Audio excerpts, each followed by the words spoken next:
All right, we are going to get started. So the topic today is, I'm pulling up some questions over here. So the topic today is we're going to be talking about overcoming common objections in merchant services. And I have two different sources for our list of objections that we're going to cover today. One of them was from the Facebook group. I made a post earlier today, and I have that pulled up on my screen over here, but you won't be able to see that. I'll run through those in a little bit. So we have some objections to run through over there. And then also I'm going to have some live participation here. Now, before we get started though, what I'd like everybody to do is over in the questions section, just to start off with, everybody put a number in there about how many years you have been selling payment processing. So over in the question box, just give me a number, I see Chris has been selling for 7 years. Just put a number in there. Just curious, so we have a good idea of kind of the audience today.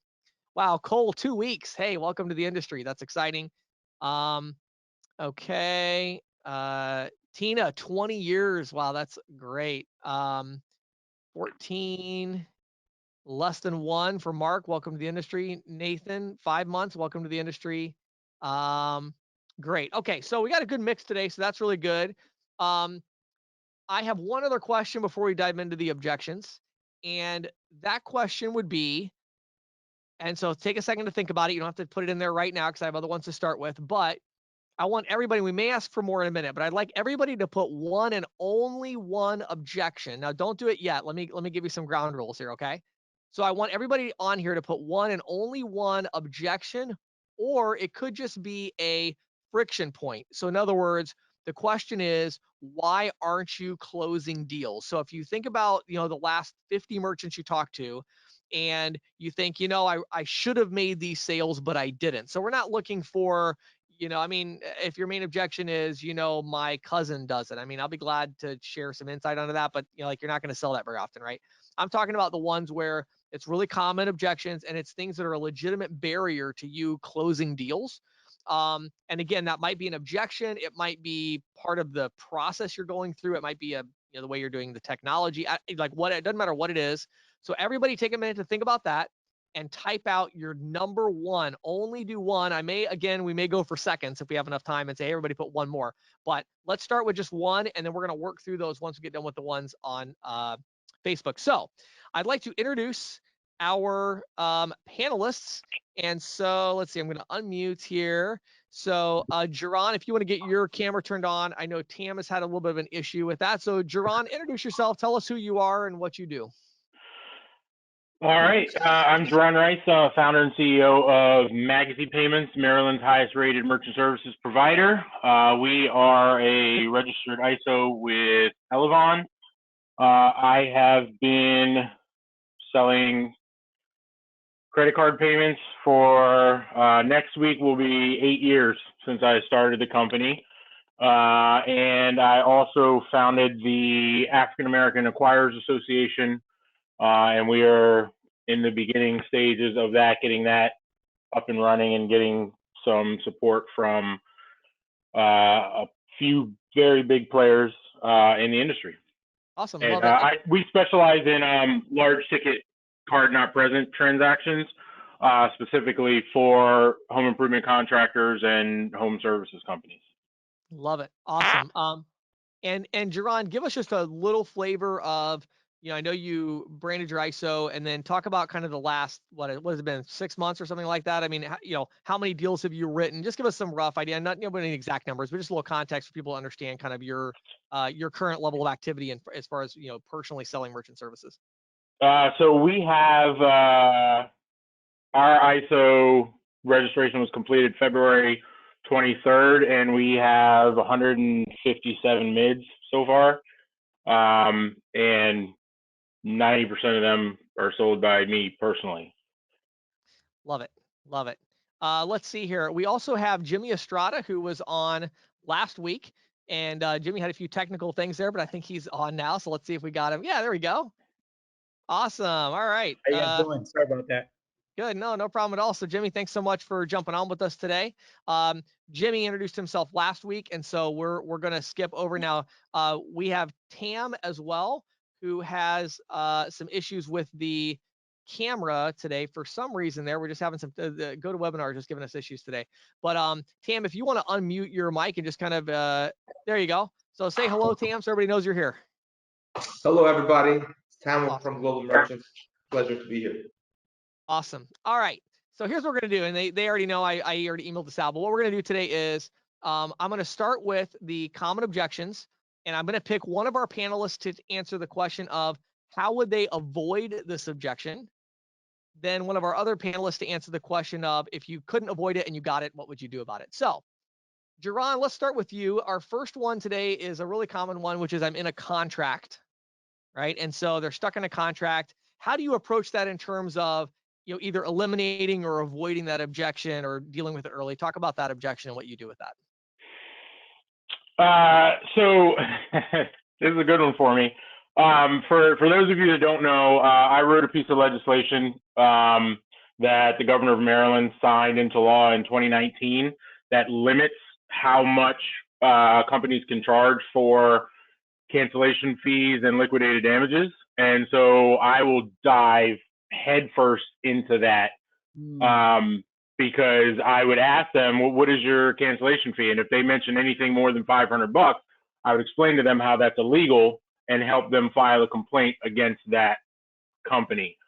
But yeah, so the cancellation fee is something that I always go head first into because of the work that we have done. And when they start asking questions about that, we've got a write up on the website and pictures of the bill signing and all of that. So I'm kind of in a unique position. But before that was actually a thing, I always look at it from a savings break-even point, right? So if their cancellation fee is $500 and, we're on average when we're working with these contractors, we're saving them $400 a month on average. Like that's a no-brainer, right? If I said, hey, give me $500 one time and I'll give you $400 every month forever, would you take that deal? And if they say anything other than absolutely, I call them on it. Right. Jimmy, what would you add to that? Anything you got in addition? I think that's great, and I would love to see what he has on that. I think that would be a great tool for us as well. Usually what I tell them, I say, let me look at your contract, because if it makes sense for us to buy you out, I don't see why not. And one of the examples I give them, I hope I could use this, but I use a large bank name. I'm not sure I can use it here, but a bank we all know. I know what their fee usually is. So I usually say, look, we're saving this much amount a month. This is how much we're able to save you. We're so confident in our service that after 30 days, and I do that for a purpose, if you're happy with our service, we'll go ahead and write you a check to cancel them out. And I'll even go above and beyond and say, I'll come here and help you cancel that out if I need to. With your permission, I'll get on the phone call and just show them that we could save them that we can not only just lower the cost, but sell the value of, hey, we'll help you get out of the contract. I do have one in particular that's not able to get out of contract at all. And the numbers almost look like this has to be illegal when I look at it. It just doesn't make sense. So I said, don't cancel, because process transaction with us, don't cancel, put it on the calendar. Even the minimum that you have to keep them for the next year and a half, you're saving so much here that we're going to make sure that you're good with that. So just really explain to them in detail on that part. So let's break this down for the newer agents that may not fully understand all of those things. So I want to start with what you said last first. So there's a monthly minimum a lot of times of $25. And usually there's going to be an additional monthly fee. Maybe it's $5, $10, $15. So they're going to be paying $30, $40, $50 a month, even if they process no transactions at all. So if you can't get them out of the contract and you're going to save them, in the case of dual pricing, $1,000 a month. In the case of traditional pricing, maybe you're going to save them $100, $200, $300 a month on a smaller account. And it's going to cost them $50 a month to leave their other account active. Just leave it active. Tell them, hey, that's fine. Pay them $50 a month. I'm going to save you $400, net $350. Then when it's time to cancel, mark it on the calendar, to your point, Jimmy, and then cancel them. Talk to us though about why do you say 30 days from now? Talk to us about the timeline of like when you actually cancel it and why you do it the way you do it, Jimmy. The reason I do 30 days is because if I'm buying some equipment that I'm going to be providing for them, I usually have a 45-day window that if we just don't want to go this route anymore, I can always send that back and get a refund. So I do that for one reason there. It kind of helps with that cost, because it would not be cool to buy equipment and they decide they don't want to do this and then you can't return the equipment back. So that's one of the reasons. The second reason is it gives me a reason to continue staying on top with these customers. It's easy to sign someone and walk away, but when you say 30 days, you're basically saying, I'm going to be here again. And having that relationship, and what I do is this, what I'll do is give me your cell phone number and I'll text you before I come by, so then we could discuss this. So it's actually a sales tactic, but it's also building that relationship and making sure if there's any issues that need to be resolved, we want to tackle those ahead and not 3-4 months down the line. Love it. Love it. Okay. It's, So it's funny. Can I add to that real quick? yeah. So it's funny because my approach is similar, but also completely different. In that I am never going to buy somebody's contract out. I'm not doing Right. it, period. Right. But because we have a month-to-month agreement and we have no cancellation fee, I tell them, process with me for a full billing cycle. At the end of that billing cycle, I'll do a secondary analysis to show you as best we can, apples to apples, with our statement, what we saved you. If Right. you like the savings and you want to continue, we can continue. If you don't, I'll take my toys and go home. Once I demonstrate that savings and they can process it, it's easier for them to eat that cancellation fee. But I try to stay out of that because I just don't want to create sort of that ongoing loop of buying out contracts here, and like I want them to have some skin in the game. Yep. I hear you. Okay, good. I like that. So Tam, we're going to take the next one to you, and this is a really tricky one. So I'll be curious to hear what your thoughts are on this. I know I have some thoughts as well. So the question here is about apathy. You know, what do you do when you go to a merchant? You know, you're explaining this to them, and it's like, oh, this is going to be so good for you. We're going to save you all this money, but the merchant just doesn't seem at all motivated to move forward. It's like, oh, okay, that sounds good. We'll think about it. So just a total lack of kind of interest in like moving forward, even when it would seem that logically they should move forward. What do you do to avoid that? You know, first off, so if you want to get into the other side, that's fine. But kind of like, what are you doing to build importance to make sure that you're getting that buyer excited so that when it does come to the close, they're actually ready to move forward rather than, you know, dragging it on forever? So to avoid that, obviously, only so much can be done. But what I normally do is I talk about change, and I just generally bring up, how people naturally don't like change, and it's never a good time to change. And even when they see tremendous value, they still don't want to go through the change because either they think it's going to be difficult or it's going to affect their business. And then I say, but the way we do the transition from your current processing to us is we ensure that it never interrupts your sales, number one. Number two, we're there to make sure the setup is clean, and we set up the machine next to your current machine. We do test transactions, and your other POS or terminal is still up and running at the same time. And once we and you and your staff are comfortable that the new equipment is working, then we go ahead and disconnect the other one and help you cancel your old processor or point of sale company. Cool. Okay. Let's go over back to you, Jimmy. So any further thoughts on how you get somebody to take action when you know you have a good offer for them, but they're not taking action, whether it's something you're doing kind of leading up to that or whether it's something you do after that you have that objection? I like to figure out what is it about myself that maybe they're hesitant about. Because sometimes it may not be what you're saying. The money, it's not always about just saving the money. Maybe it could be a trust issue.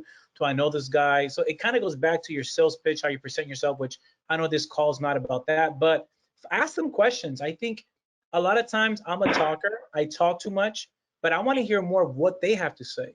So I would straight up ask them, is there something that maybe I need to know? Tell me more about your business. What is it that you prioritize? Sometimes they're just scared because they think that I'm going to be down for 3-4 hours from out taking payments. A lot of times they have no idea what that transition is going to look like. So for me, when somebody wants to switch my electricity bill, I know what that transition is like. I don't even see it or feel it. But most people don't know what that means. If I'm going to buy a new car, I'm going to be out for 2-3 days. What does that mean? So maybe just educating them. Maybe, do you understand what I'm saying? What are you understanding, Mr. Shepherd, on the transition? What do you think that might look like for you? So when they say that, you now know, oh, okay, I might have not explained myself correctly. So I think that plays a huge role. I know that's not answering the question direct, but it really depends on how they're viewing what you're offering. Yeah, a lot of times you're telling yourself a different story than what they're telling themselves. Mhm. Right. And you got to get your stories aligned. John, I actually want to go to another one here that I think is really good for you with what you do. So one of the objections on Facebook that we got was it's going to take way too much time and effort for my employees to learn a new system. So kind of, especially now as we're getting into more integrated payments and you're selling, whether it's a software, a gateway service, I know you do NMI branded, things like that. How do you talk to them about kind of this implementation process and make sure that that doesn't become a block to closing the sale? Yeah, so we kind of my sales process is built around that, right? So we set it up so that we avoid it, basically address that objection before it comes up. So even though we're local, most of my selling is done remotely via Zoom, because we're doing demos of the software platform. So usually when we do the demo, I ask that the people that are going to be using it are on the call so that they can see it, right? It's a little different with a virtual terminal for a contractor because they don't have a ton of people using it like you would have a traditional terminal. It's usually the owner and the office manager, right? It's typically 2 people, 3 at the most. And so when we walk through the actual demo of the platform, I'm asking them questions about different features. I will always ask them, walk me through a typical transaction on your end.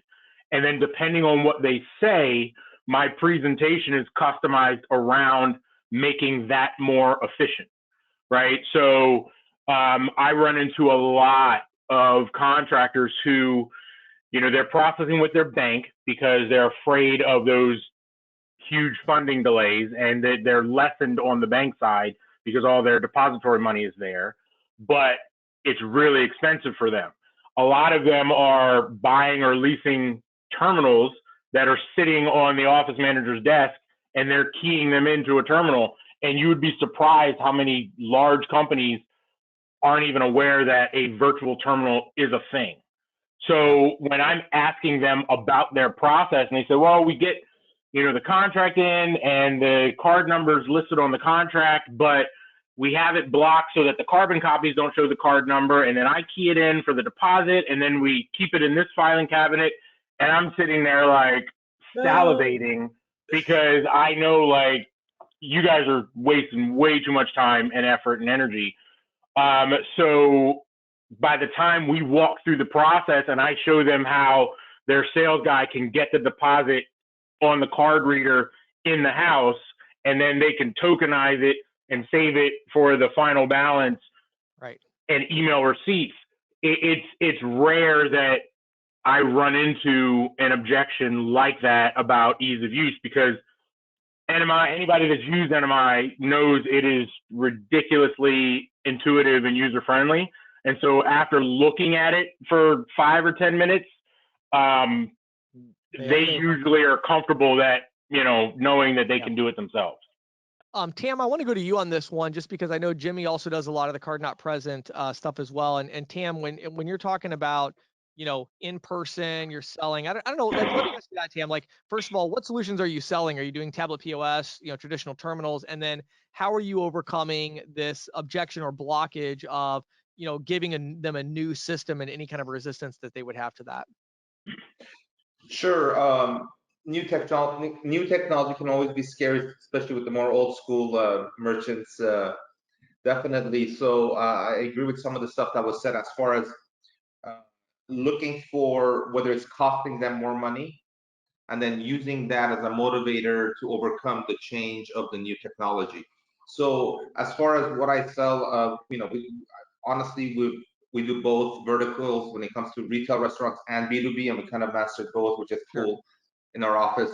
So it just depends upon when you zero in on the physical location, like let's say restaurant, probably be a really good one. So when you're selling a restaurant, I would assume if you're selling restaurants, you have some point of sale options. Yep. How do you approach, Yep. the idea of selling the solution and avoiding some of the friction in a restaurant, just to make it specific? I just had one actually 2 days ago, so I'll just use a real example. Okay. Yep. Burger joint here in Santa Clarita, California. they're using NCR, processing through Elevon, paying high fees, whatever. Long story short, what I did was I approached them with the obviously the dual pricing option, and told them that, you know, with the current system you have, it's going to be more difficult, etc. And I mentioned a POS, which again I won't go into specifics as out of respect for the community, but POS that can do that internally and all in one, where automatically it'll add the fee when it's time, etc. So he was very hesitant on moving away from his NCR because, again, they're old school. They've been doing it for over 20 years. That's what they know, right? Right. So I told them, look, at the end of the day, it's costing you X amount of dollars for your processing fees. I'm telling you that with this solution, with dual pricing, you're going to save X amount. And based on that, you know, this system is an Android-based system. You can operate your phone, you can operate this POS. It is not that difficult. We will place it next to your current POS for the first 2-3 days as you and your staff get comfortable. And once you are, we will transition fully over to the new point of sale. So usually that kind of makes them feel more comfortable where, well, that's still going to be there for a couple of days. I'm going to be okay. Right. And then do you actually do some on-site, like, or does somebody, like, are you like there the first day they use it, or like, how do you handle that? So it depends on what I sell. Some of the POS I'll sell, they're amazing. They have their own installers, but I'm always there day one myself. If I've sold it, I'm always there to answer your question. Yes, absolutely. And if it's something like a Clover or something where we're selling it ourselves, I'm actually there the first hour or two while they're selling. Sure. Love it. Yeah, that's great. This next one here, and again, I want to kind of rapid fire. I'm trying to get through a lot of these. So, but this is one we got to talk about. I'll probably get all three of you to get your opinion on this because there's so many variations of this one. I guess we'll just call it, let me think about it. So, Jaron, I'll go to you first. The specific one here is everything sounds good. Let me go over everything with my accountant. Could be let me go over everything with my partner, with, you know, my dog, you know, whatever it is, right? So how do you handle that? You know, you've got to, you know, it's the right decision for them to move forward, but they want to talk to somebody else about it. Yeah, so I am typically, I came up in the Sandler selling system, and it's all about drawing out the pain and figuring out what are their pain points and positioning your solution as the balm that goes on that pain, right? So usually I have a pretty good idea of why they're considering something else. And once we get to the point, at the end of the day, their buying decision comes down to price, trust, and urgency. And I try and narrow down internally, like which one it is that's causing that hesitation, and then sort of address it that way, right? Sometimes I'll attack the question itself. Like, I need to talk to my business partner about it. And okay, that's great. Awesome. What kind of questions do you think he's going to have about? That's a good one. I like that. What we've gone over.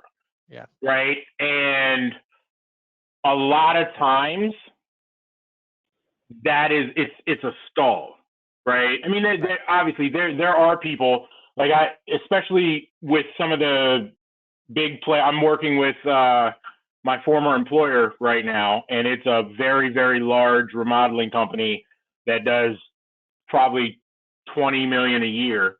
And we've had 4 or 5 meetings so far, and there have been a half a dozen people involved on those calls asking different aspects because it's a large undertaking. So when you're dealing with that, it's a legitimate thing when somebody says, hey, we need to get this, and typically we'll try and schedule a meeting where we're all there, right? That is if it's legit, that is the end all be all goal.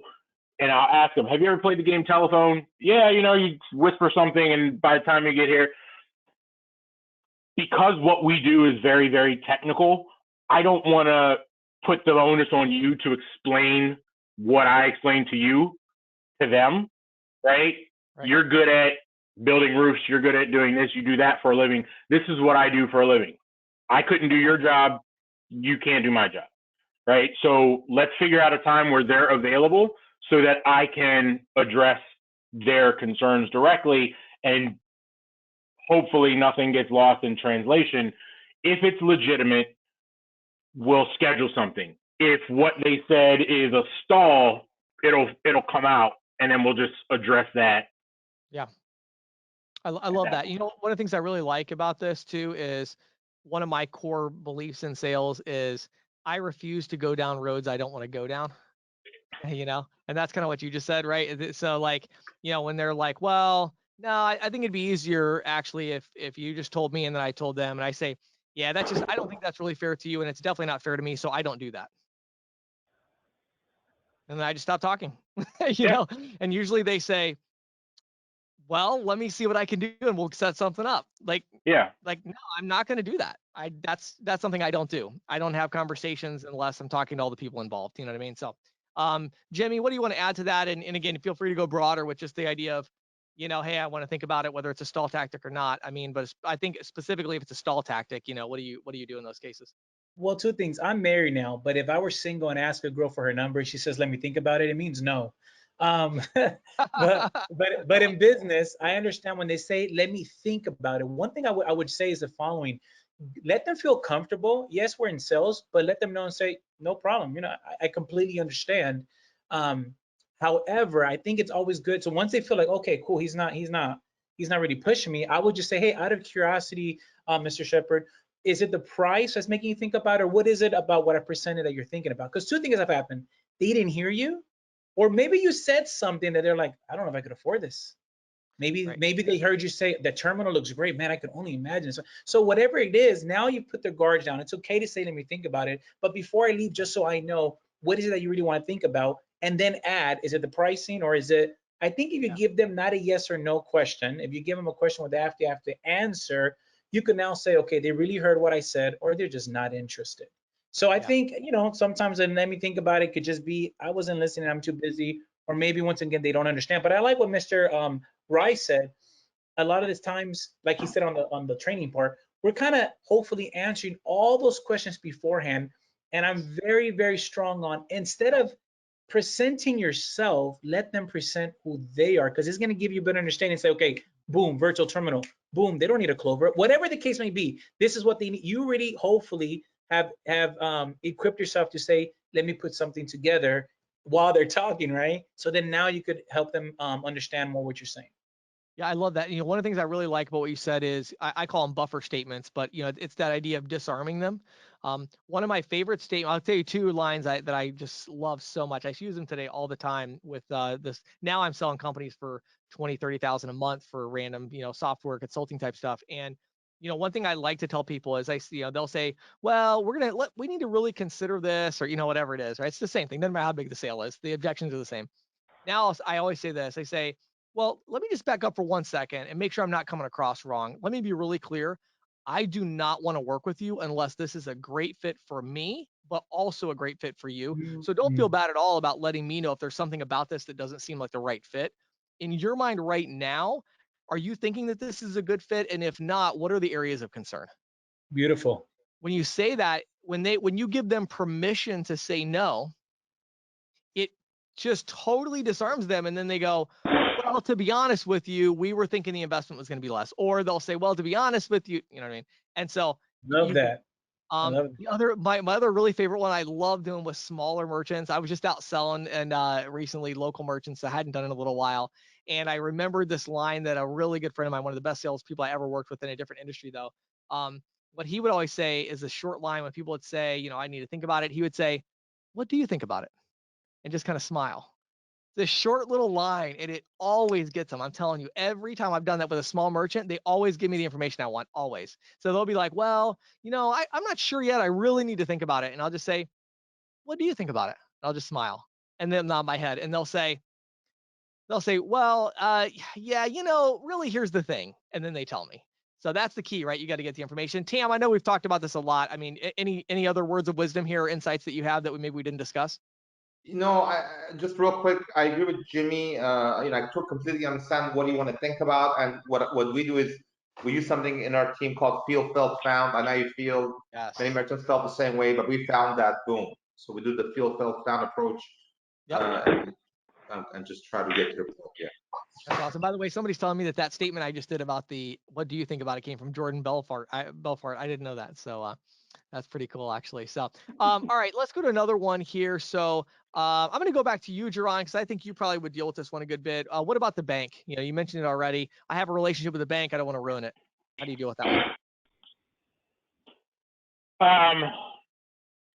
So yeah, when it comes to the working with the depository institution, a lot of times people aren't truly clear in how that relationship works, right? They're like, well, my bank is processing my transactions. I was like, really? Who do you bank with? And they're like, oh, we use such and such a bank. And I was like, oh, okay, yeah, Fiserv is the processor. Your bank is not processing. And I kind of walked them through the whole process, to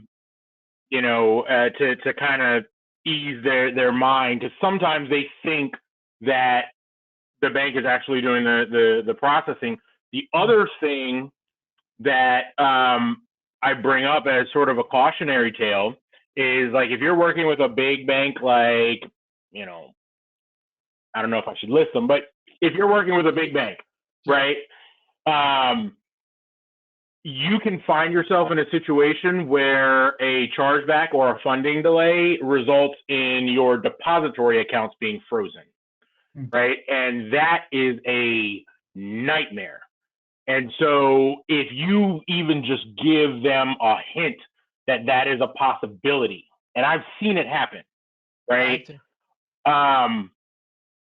Their minds are completely in a different direction of, oh my gosh, I never thought of that. I never realized that.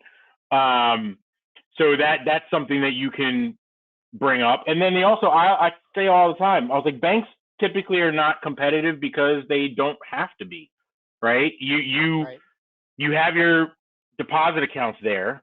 They didn't have to sell you on anything. You've been there since you started the business.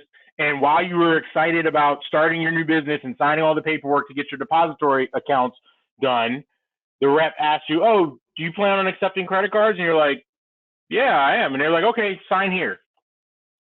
And that was that, right? Did you discuss rates? Do you go? And most of the time they're in a situation where there was no competitive process for the bank to get their business. It was, this is where I opened my accounts, and they asked me if I wanted to accept credit cards, and I said yes and signed the paperwork. And they made the assumption that because my accounts are here and they're doing the merchant services, that it's going to be cheaper and faster and all of that stuff. It's cutting out the middleman, and it's not. Right. And when you expose that, that objection blows up. Tam, I'm going to go to you in a second, but I have to share my own really quick because I just, so many of these, I'm so passionate about so many of these issues because I spent so many years figuring out what to say. One of the things I always did is I found that this objection actually is one of 3 different objections, right? So it's not just they're dealing with their bank. Either they are dealing with their bank because of debt. So, when I got my SBA loan through the bank, they told me that I needed to do my credit card processing with them, right? Or it's a relationship issue. I have a good relationship with the bank manager. I don't want to jeopardize that, right? Or the third one is if it's not, so you have the debt one, then you have the debt. But you also have the deposit, the next day deposit, right? So it could be deposit speed. So what I always do is I'll say to them, I get, obviously I hear this a lot. There's actually 3 different issues here. And I want to make sure I understand which of the 3 you're talking about, because some of them are more challenging than others. And I certainly don't want to mess up any relationship that you have with the bank. So I always say that right off the bat. And that they're like, oh, okay, he's not going to mess up my relationship with the bank. And then I just give them those 3 options. And I say, is it because of the relationship that you have with somebody at the bank specifically? You don't want to offend them? Do you have maybe capital that you require from the bank? You're worried it's going to mess up your loan scenario? Or is it because you're getting deposits like maybe next day funding or something like that and you're concerned? Well, you never know. I found a lot of times they'll say it's next day deposit. And I'm like, well, I'm so glad that that's the issue, because fortunately we have next day funding as well. So now that that's out of the way, are there any other concerns that you have? And you just kind of get rid of it, right? If it's the other 2, you got to talk about it a little bit more. But Tam, let's go to you. What do you got on this one? I actually had one a few years ago. They did a giant tile company. They're doing like $700,000-800,000 a month, and long story short, one of the guys who sells broker's tile got me in the door with the owner, and he was the same thing, I was at the bank, and I believe it was Chase or one of the banks. Anyway, I don't want to lose my relationship. I get really good rates and this and that. And I told him, look, at the end of the day, your bank does care about your deposits. And the good news is, if we do your processing, your deposits still go into your bank account of your current bank. So they're still going to get the deposits. And of course, I automatically talk about the next day funding. And just like you're getting next day funding, that won't change with us. But past that point, is there anything else that you want to talk about? Because at the end of the day, and I do like what Jason said a lot about the holding the funds, because a lot of these bank merchant reps come and go. That's just the reality. Very few stick around a long time. And because of our experience, and because Jason's experience, we know how to underwrite these accounts properly and ask for the right financials in order to make the processor more comfortable if they take a large transaction. So I talk about that as well, especially at a company like them where they're taking sometimes $50,000 transactions. I said, I don't know if you ever had your funds held. It's not a walk in the park. So Yeah. My job is to underwrite you accordingly to ensure that those funds are never held. And if they are, they're released in a very short period of time based on the financials that we have on file, because we know how to pre-underwrite the accounts properly. I love it. So there's one other objection that I want to cover, but I really have something else I want to do almost more than that. So I'm going to talk about this one, but I'm going to kind of reposition, and I'm going to ask each of you to just share your thoughts on this larger idea. So the objection here is, I was able to renegotiate with my existing processing company, right? So the issue of, we left a proposal, they reached out to their existing company and said, hey, I got a better rate. Their existing company matched the rate, but I think that one really goes to the one I really wanted to cover last anyway, which is, how do we just eliminate these objections, avoid these objections? And, obviously you're always going to get questions. If you're not getting questions, you're not making a sale, right? If there's true interest, they're going to have questions. But eliminating this idea of these objections by coming across in a way that makes people want to work with you, having a situation. I was literally on a call for a $120,000 a year deal, probably an hour ago. And, I wish I could record some of these types of calls, but it's like the two people I was talking to, you would have thought they were trying to sell me on working with them, and it's like, well, hey, as long as it makes sense, ROI, like, we're ready to go. What do you need from us? And I'm like, well, I'm not ready to move forward yet. I need to make sure this is the right fit. Let's talk again next week. And they're like, okay, when do you want to talk? I mean, but the question is, when you're selling merchant services, how do you position yourself in such a way where merchants want to work with you?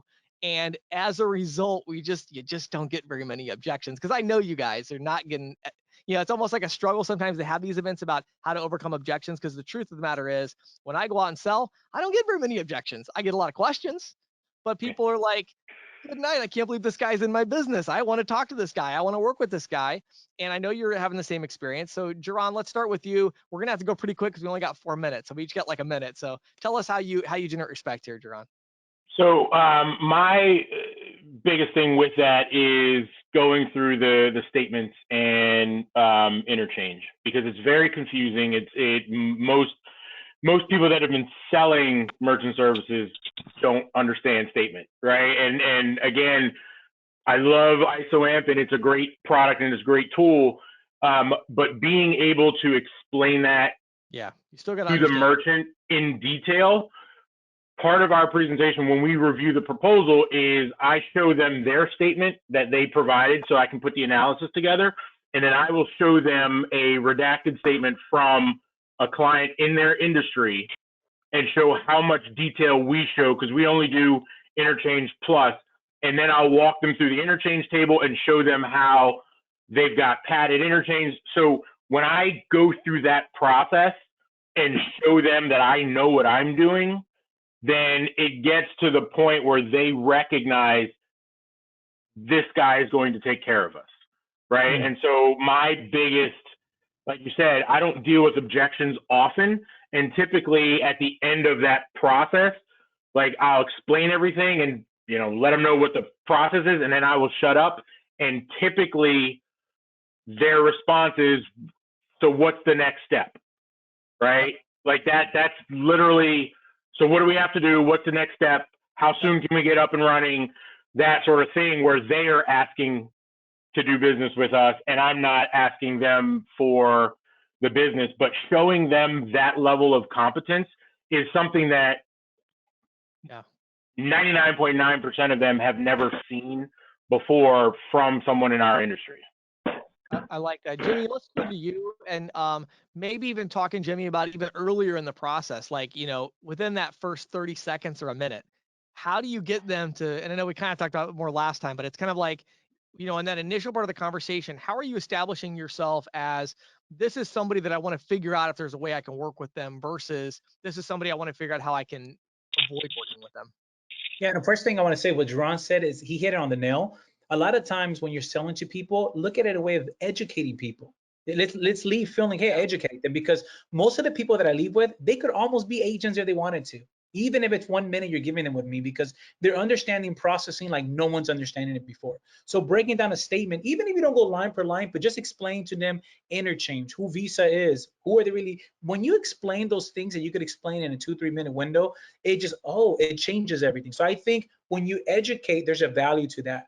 But one of the things I think is, for me, the biggest value is once you start actually getting these accounts, I use my referrals. Hey, don't take my word for it. I'll come by next month, but here's an email to the CFO of so-and-so. Here's so-and-so. Reach out to them, see what they think about me. Don't CC me in the email. Don't, just call them and see what they say about my service. I think as long as you know your value, I tell people, this is my favorite line I always use. I don't promise that I'm not going to drop the ball. I just promise to pick it up. Let them know you're human. You're human. Yeah. But what I'm here to let you know is I'm going to pick it up. And I hope I don't drop the ball because I did something stupid. So I'm going to try to avoid all that. When you show them that confidence, the confidence, they're like, this guy, like I think Jerron said it perfectly.